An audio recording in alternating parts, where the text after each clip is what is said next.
Salut mes compagnons d'aventure, je suis Chronolex, votre passeur d'histoire. Bienvenue dans Des histoires inconnues au bataillon, une émission d'histoire et d'histoire de guerre. Du coco? Mais avant de commencer, note, commente et partage l'épisode. C'est vraiment grâce à ça et à ton investissement que l'émission grandira mon compagnon d'aventure. Le bouche à oreille, ça fonctionne vraiment. Rappelez-vous, la Prusse avec Bismarck a réussi à pousser les Français à la faute. La France, de Napoléon III, déclare la guerre et en conséquence, tous les États allemands s'unissent contre elle. Devant une armée passive, l'Alliance germanique attaque. L'Alsace est la première région française à connaître les violences du conflit franco-germanique. La France vient de perdre la bataille de Wissembourg. Dans une mauvaise situation, elle décide donc d'agir si elle ne veut pas voir la guerre s'installer pour de bon sur son territoire. Mais que va-t-elle faire? Pour le savoir, voyageons mes compagnons d'aventure, rentrons dans l'histoire pour découvrir la bataille de Reichshoffen. Et sur ce, bon épisode. Bienvenue, vous êtes sur Des histoires inconnues au bataillon.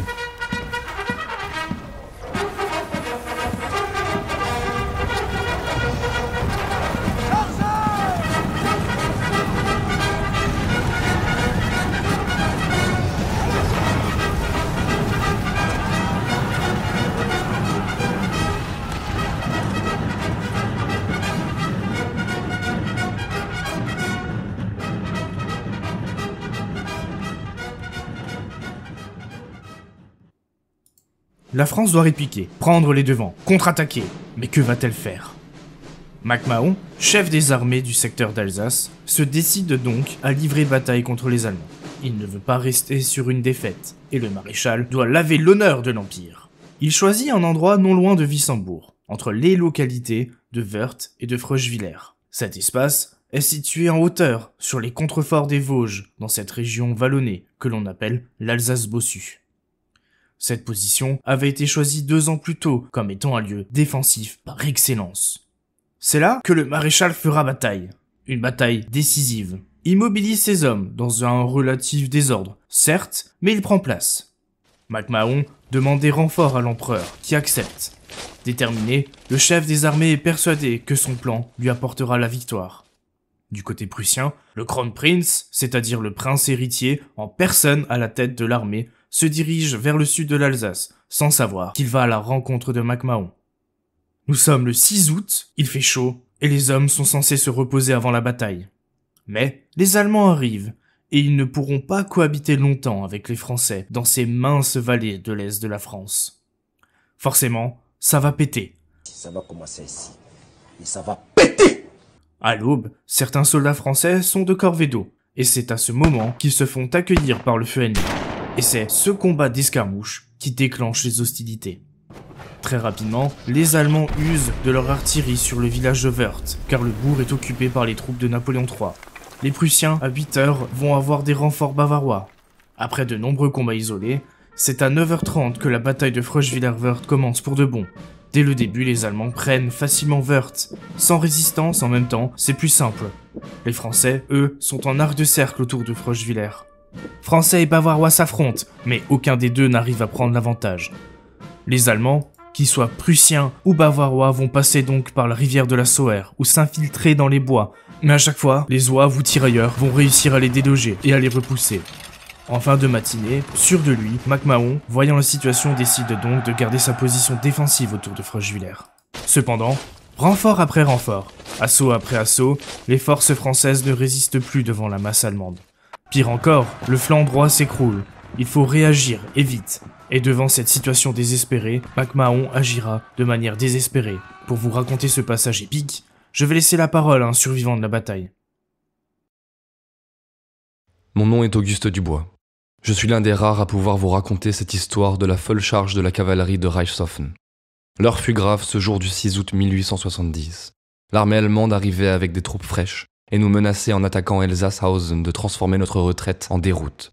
Cependant, notre commandant, MacMahon, prit la décision de stopper les Allemands. Il ordonna donc et en personne à plusieurs régiments de cuirassiers dont le mien, c'est-à-dire le 9e, ainsi que certains régiments de lanciers, de bouter les Prussiens hors du village de Morsbronn. Pour lui, nous étions les seuls à pouvoir rétablir la situation, car nous étions les plus courageux, ou peut-être les plus fous de ces soldats, car malgré notre peur, nous savions pertinemment que nous irions jusqu'au bout. C'est ainsi que le trompette sonna le rassemblement, et de manière compacte nous nous collâmes les uns aux autres. Nous étions si proches que, du bout du pied, je pouvais presque toucher mes camarades. Cette cohésion nous protégeait et décuplait notre force. Le régiment était placé en plusieurs lignes comme des échelons. Soudain, nous virent devant nous s'élancer le 8e de cuirassiers. Puis quelques minutes plus tard, ce fut à nous de montrer les dents. Imaginez donc, cet après-midi-ci, 1100 cavaliers traversant collines et plaines pour donner la mort. Le sol qui tremblait, la poussière qui s'élève haut dans le ciel. Ce spectacle était tout bonnement impressionnant. Mais serons-nous assez contre plusieurs dizaines de milliers d'adversaires, se disait-on. Les obus tombèrent sur nous comme de la grêle. Mais déterminés et malgré la pluie d'acier, nous partîmes pour assurer notre mission. Notre officier passa en revue la ligne et le trompette souffla la chevauchée. Tout d'abord au pas, puis au trot, finir au galop. L'avancée en direction du village alsacien fut une tâche difficile, car il fut truffé de pièges mortels pour un cavalier. Le chemin n'ayant pas été repéré au préalable, de nombreux trous, houblonnières, vergers, troncs recouverts d'herbe et vignes firent tomber, désarçonnés ou trébucher hommes et chevaux. Certains de mes camarades furent même restés accrochés aux branches d'arbres, tellement qu'ils étaient bas. Nous tuâmes quelques Allemands planqués en embuscade dans les vignes, et c'est là que nous vîmes un régiment de soldats du roi de Prusse. Nous étions en parfaite cohésion, et progressivement, nous montèrent en allure au son du trompette. Afin de donner du courage et faire peur à l'ennemi, nous hurlâmes comme des bêtes sauvages.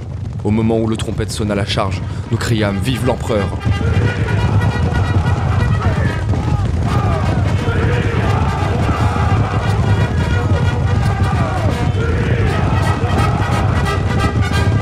Et vive la France!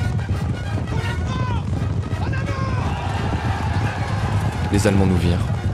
Ils n'eurent le temps de former la ligne pour concentrer le feu, mais un carré hérissé de longues et tranchantes baïonnettes se tenait là.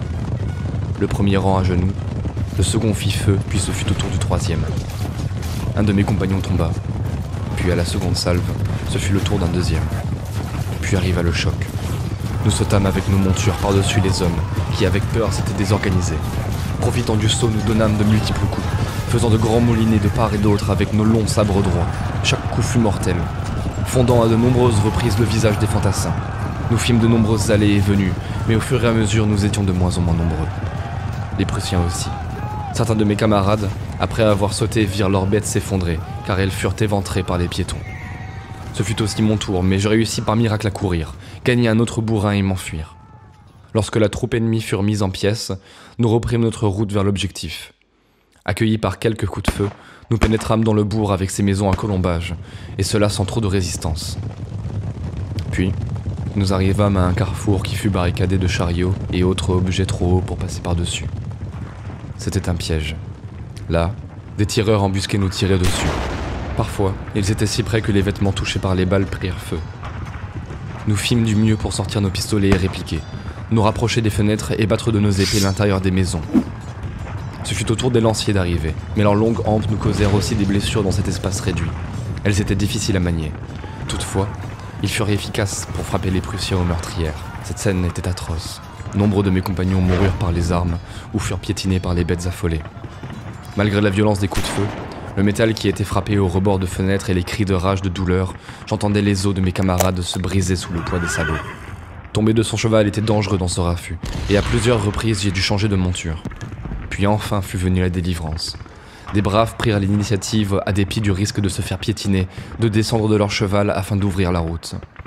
La panique, qui semblait interminable, ne dura finalement que quelques minutes. Si jamais vous souhaitez voir la scène, elle fut peinte par Édouard Détail, un grand peintre d'histoire du 19e siècle. Il fit une première esquisse que l'on peut trouver au musée de Gravelotte près de Metz, mais on lui demanda cependant de modifier son tableau dans le but d'y ajouter des barricades et le visage de ceux qui ont vécu ce traquenard. Dans cette œuvre, on peut y ressentir la panique, la confusion et la menace des fusils allemands. Les quelques survivants dont je fais partie prirent la fuite afin de se mettre à l'abri. Nous étions quelques dizaines à être sortis du piège et nous nous réfugiâmes à l'arrière d'un bosquet. Tous, nous reprirent nos esprits au milieu de la bataille. Nous étions maculés de sang, nos vêtements étaient déchirés, nos cuirasses étaient bosselées ou percées. Heureusement pour moi, la mienne était simplement cabossée et aucune de mes blessures n'était grave. Hommes et chevaux étaient épuisés, mais notre refuge ne nous permit pas de rester longtemps sur place et nous dûmes nous replier tout en étant harcelés et poursuivis par l'ennemi. 30 minutes suffirent aux Allemands pour pulvériser la quasi-totalité de l'élite de la cavalerie française.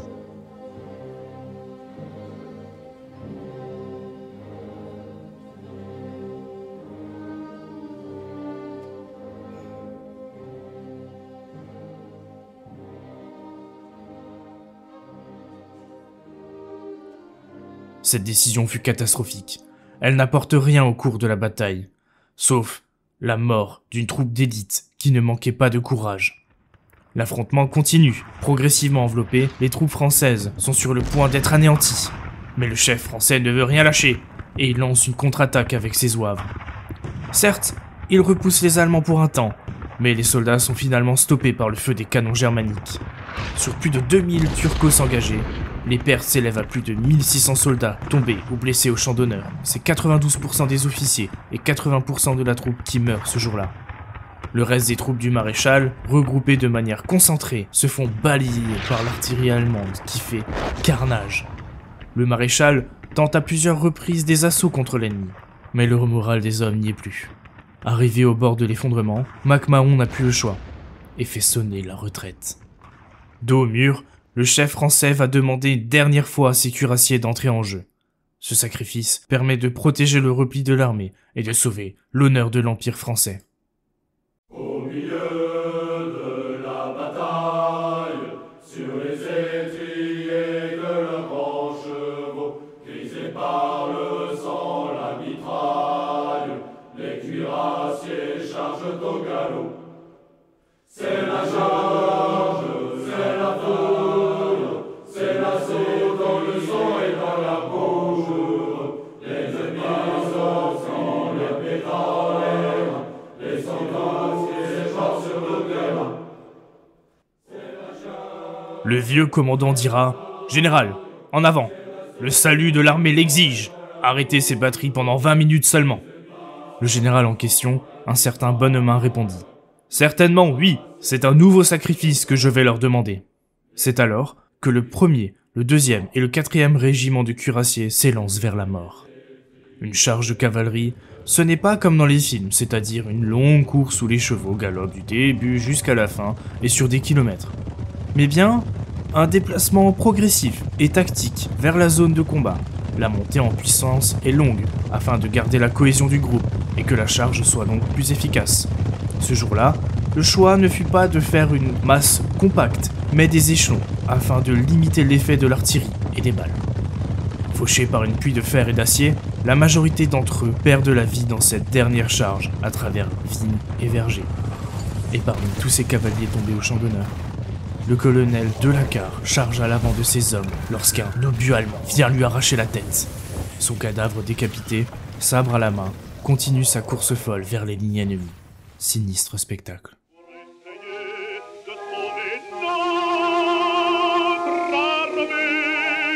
Donnez le sang du dernier cuirassier, donnez le sang du dernier cuirassier.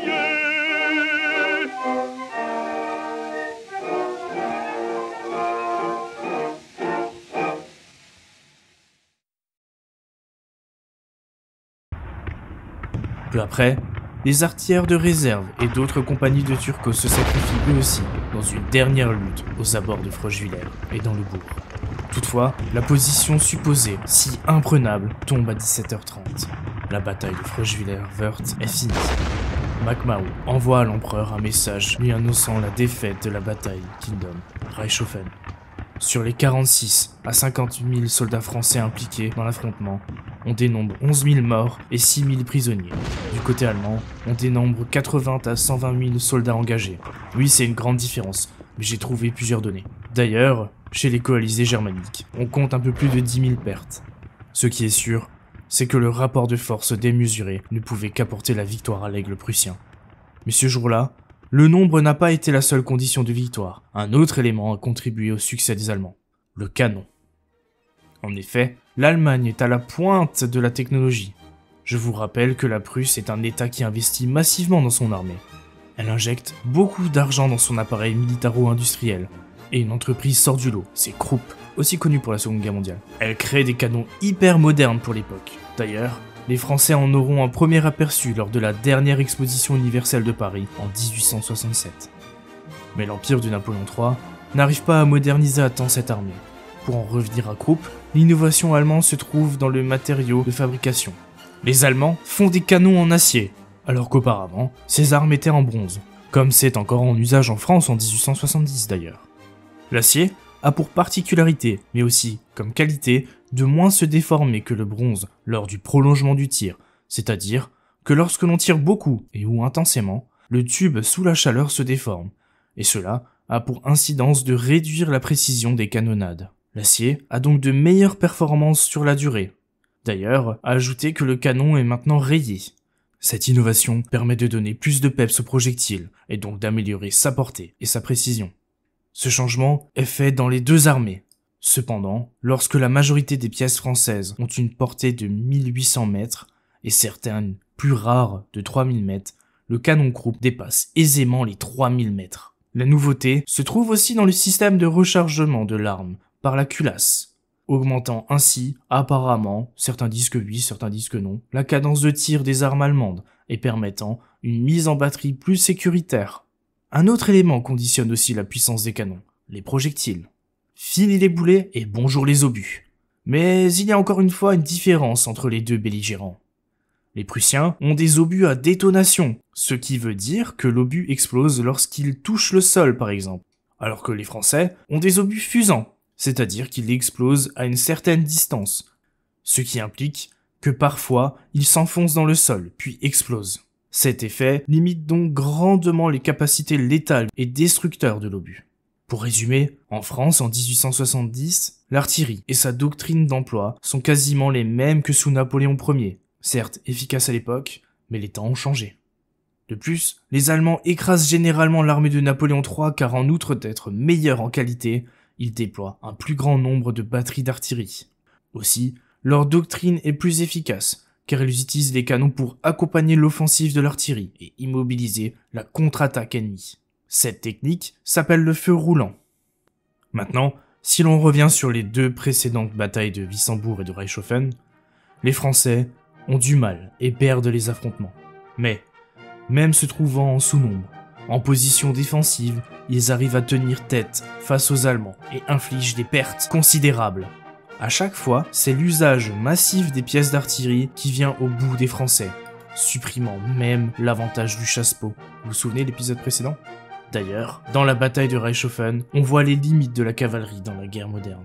Elle perd à nouveau son statut de reine des champs de bataille, au profit de l'infanterie, mais surtout au bénéfice de l'artillerie.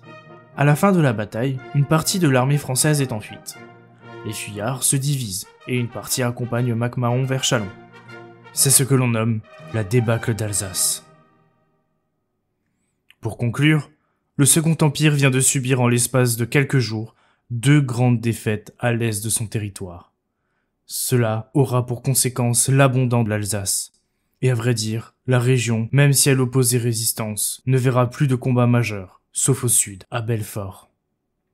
Ces défaites sont dues à la rapidité, à la manœuvrabilité, à la quantité et à la qualité des armes allemandes, et surtout prussiennes.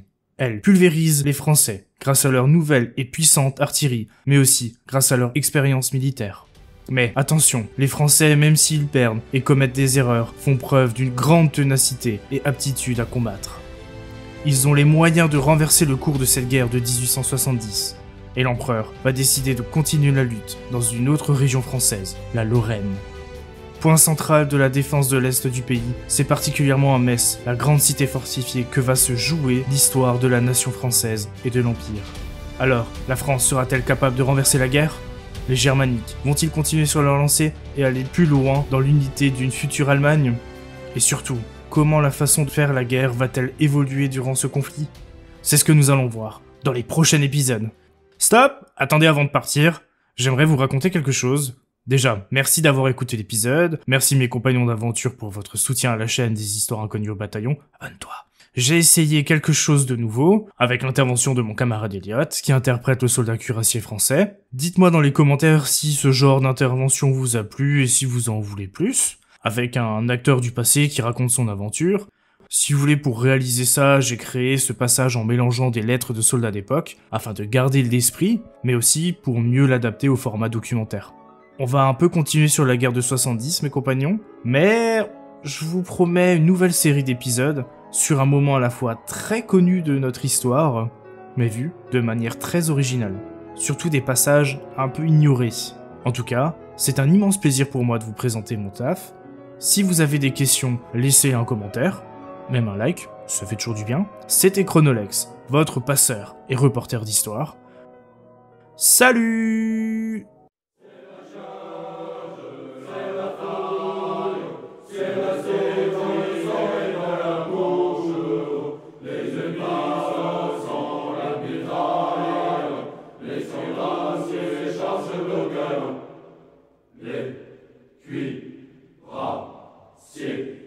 Sur les étriers